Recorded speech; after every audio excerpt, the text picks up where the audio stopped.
हरे कृष्ण। कोई भी पूछता है क्या भगवान को दिखा सकते हो? अगर देखूंगा तो विश्वास करूंगा, नहीं तो भगवान नहीं है। तो ये सब जितने भी है ये हिरण्यकशिपु का औलाद है। हिरण्यकशिपु ने प्रहलाद महाराज को पूछा तेरा भगवान कहाँ है? प्रहलाद महाराज ने कहा भगवान सर्वत्र है। भगवान को देखने के लिए क्वालिफिकेशन होना चाहिए, योग्यता। क्या योग्यता है? ब्रह्मा जी बताते हैं, प्रेमांजन चुरित भक्ति विलोचनेन शांता सादैव हृदयेषु विलोकयन्ति यम श्याम सुंदरम अचिंत्य गुण स्वरूपम गोविंदम आदि पुरुषम तमहम भजामि।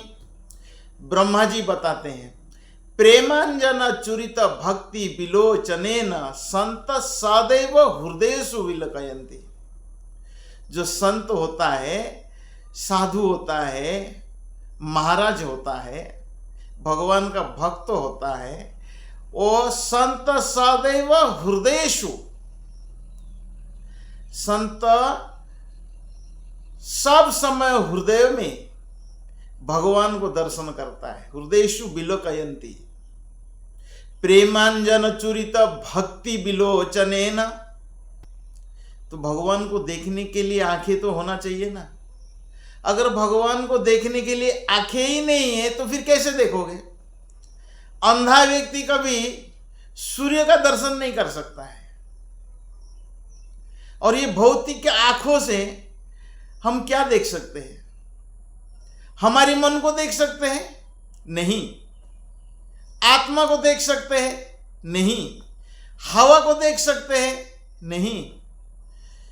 तो हम तो किसी वस्तु को देख नहीं सकते हैं, तो फिर भगवान को हम कैसे देख सकते हैं? इसीलिए प्रेमांजन चुरिता भक्ति विलोचनेन, जो भक्ति का अंजन आंखों में लगा लेता है, आंखों से, इसी आंखों से दिखाई देता है भगवान का उपस्थिति। तो प्रहलाद महाराज को हिरण्यकशिपु ने पूछा क्या तुम्हारा भगवान ये खंबे में है? तो प्रहलाद महाराज बोले हाँ, भक्त हमारे प्रेमे बांधी अच्छे हृदय भीतरे, जहां नेत्र पड़ई तहां देखे हमारे। भक्त हमारे प्रेमे बांधी अच्छे हृदय भीतरे। हमारी भक्त जो है वो प्रेम का रस्सी से, डोरी से हृदय के अंदर बांध लिया है, बांध के रखा है। और जहां नेत्र पड़े तहां देखे हमारे। जहां वो देखता है वहीं भगवान का दर्शन करता है। हिरण्यकशिपु ने कहा इस खंबे में है। प्रहलाद महाराज ने उत्तर दिया ये खंबे में भगवान है। हिरण्यकशिपु को विश्वास नहीं हुआ, है तो असुर है। असुर लोग कभी भगवान के ऊपर विश्वास करते ही नहीं है, वो भगवान को नहीं मानते हैं, फिर कहां दर्शन करेंगे? तो हिरण्यकशिपु को अहंकार हुआ, खंबे से कैसा भगवान प्रकट हो सकते हैं? जैसा ही उस खंबा के ऊपर प्रहार किया, नरसिंह रूप भगवान आधा मनुष्य और आधा सिंह के रूप में भगवान प्रकट हो गए। हिरण्यकशिपु सोचा भी नहीं था कि ऐसा भी होगा। तो भगवान प्रकट होते हैं अपना भक्तों का बातों को सिद्ध करने के लिए। भागवतम का दिव्य श्लोक है, सत्यम विधातुम निज भृत्य भाषितम व्याप्तिम च भूतेषु अखिलेषु च आत्मनः अदृश्यतात अद्भुत रूपम उद्धहन स्तंभे सभायम न मृगम न मानुषम। तो अपने भक्तों प्रहलाद महाराज के वचन को सिद्ध करने हेतु सत्यम विधातुम निज भृत्य भाषितम। निज भृत्य मतलब अपने भक्त को। तो सत्यम विधातुम निज भृत्यो भाषितम। भाषितम का अर्थ है उपस्थिति। तो भगवान अपना उपस्थिति दिखाए और भगवान तुरंत प्रकट हो गए। अदृश्यम अति अद्भुत रूपम, ऐसे अद्भुत रूप में भगवान प्रकट हुए। स्तंभे सभायम, खंबे में से प्रकट हो गए। अद्भुत रूपम उद्धहन, उद्धहन मतलब प्रकट हो गए। स्तंभे सभायम न मृगम न मानुषम, आधा शेर पशु और आधा मनुष्य के रूप में। हिरण्यकशिपु आश्चर्यचकित रह गया, अभी मेरा मृत्यु निश्चित है।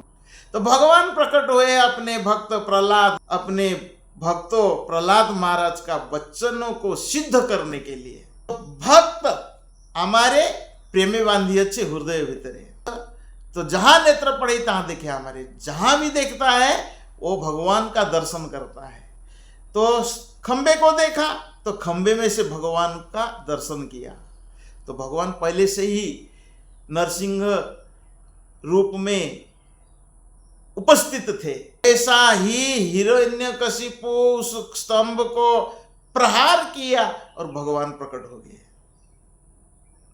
ये है भगवान का उपस्थिति। भगवान श्री कृष्ण अर्जुन को कहते हैं 6वां अध्याय में, यो माम पश्यति सर्वत्र सर्वं च मयि पश्यति तस्याहं न प्रणश्यामि स च मे न प्रणश्यति। जो मुझे सर्वत्र देखता है, यो माम पश्यति सर्वत्र सर्वं च मयि पश्यति, और सब कुछ मुझ में देखता है, उसके लिए ना तो मैं कभी अदृश्य होता हूं और न वो मेरे लिए अदृश्य होता है। एक अंधा व्यक्ति भी मंदिर में जाता है तो लोग देखते ये अंधा व्यक्ति क्या दर्शन करेगा। अंधा व्यक्ति हृदय में दर्शन करता है, अंदर की भक्ति का आंखों से दर्शन करता है। मुरलीधारी श्याम सुंदर कृष्ण को दर्शन करता है अंधा व्यक्ति। तो सूरदास दर्शन कर रहे थे, आंखें नहीं, कैसा बाबा तुम दर्शन कर रहे हो? मैं दर्शन नहीं कर रहा हूं, भगवान मुझे दर्शन करते हैं। मैं दर्शन दे रहा हूं और भगवान दर्शन कर रहे हैं। तो ये है आदान प्रदान भगवान और भक्तों के बीच में। तो भक्त भगवान का दर्शन करता है। प्रेमांजन चूरित भक्ति विलोचने न। कोई व्यक्ति अगर भगवान को दिखाओ मैं दर्शन करूंगा, तो योग्यता क्या है? एक ही योग्यता है, भक्ति करना होगा। भगवत गीता का ज्ञान होना चाहिए, ज्ञान के साथ साथ भक्ति भी होना चाहिए। तो भक्ति अगर नहीं है तो भगवान का दर्शन नहीं कर सकता है। कोई व्यक्ति मंदिर में आता है, मूर्ति को दर्शन करता है, ये मूर्ति कितने का है? मूर्ति को, पत्थर को दर्शन करता है, उसमें अगर भक्ति का आंखें नहीं है, प्रेम का अंजन, भक्ति रूपी अंजन नहीं लगाया है, तो भगवान को बाहरी रूप से दर्शन नहीं कर सकता है, वो पत्थर ही नजर आएगा। और जो भक्ति करता है वो भगवान का दर्शन मूर्ति में करता है। ये साक्षात ब्रजेंद्र नंदन है, प्रतिमा नहीं तुम्हें, साक्षात ब्रजेंद्र नंदन है। जैसे साक्षी गोपाल का कथा है।